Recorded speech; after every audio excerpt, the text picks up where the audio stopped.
Vous nous avez adressé, au cours de la commission municipale Sport, Loisirs et Vie sociale du 11 mars dernier, des travaux de rénovation pour la piscine Grouchy. Rappelons pour mémoire que cette piscine, qui fonctionne depuis 1946 en bassin d'été et 1970 en bassin d'hiver, n'a bénéficié d'aucun travaux de rénovation depuis 2006, date à laquelle l'établissement avait vu les normes d'hygiène et de sécurité ainsi que le confort de ses usagers améliorés. Depuis, les normes ont changé, les besoins se sont modifiés et il est grand temps, effectivement, d'entamer une rénovation sérieuse de l'établissement. Rappelons aussi l'importance de cette piscine qui a accueilli en 2023 environ 92 500 personnes, dont plus de 55 000 scolaires, clubs et associations, et qui constitue, notamment pour nos enfants, un endroit privilégié pour l'apprentissage de la natation. Cette piscine est d'autant plus importante que vous avez fermé la piscine de Villebeuf et qu'il y a donc de moins en moins de piscines à Saint-Étienne. Les travaux que vous allez entreprendre vont donc commencer en juillet et durer jusqu'en septembre 2025, soit avec un an de retard sur ce qui avait été prévu, et ils vont s'étaler sur toute la saison prochaine. Ils vont donc engendrer des désagréments pour les nageurs, désagréments inévitables, mais qui, allez-vous me dire, seront résorbés facilement par les autres piscines. Il est vrai que vous nous affirmiez dans un article du Progrès du 21 février 2023, au niveau des piscines, pour une ville de notre taille, on est même surdoté.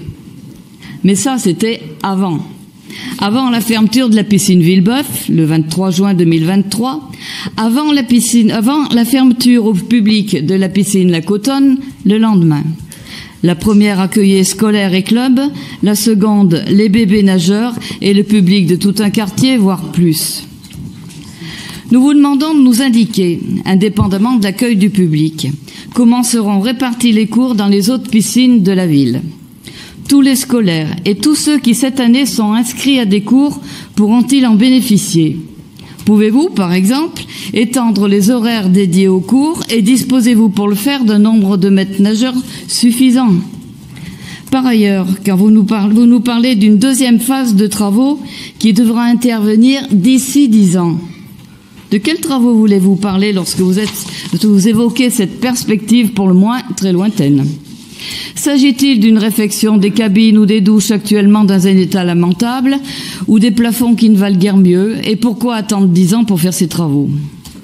Enfin, au niveau des coûts des travaux, nous bénéficions seulement d'une subvention de l'État de 13,42% TTC, soit une somme de 415 400 sur un montant global estimé à 3 96 000 TTC et un coût donc pour la ville de 2 680 000 euros.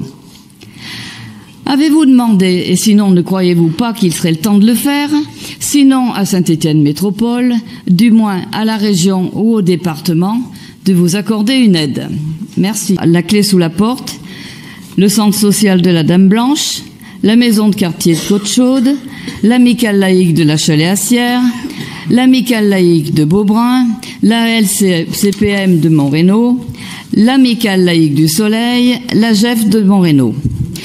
Et plusieurs centres sociaux et amicales laïques qui pourraient être menacés à plus ou moins long terme.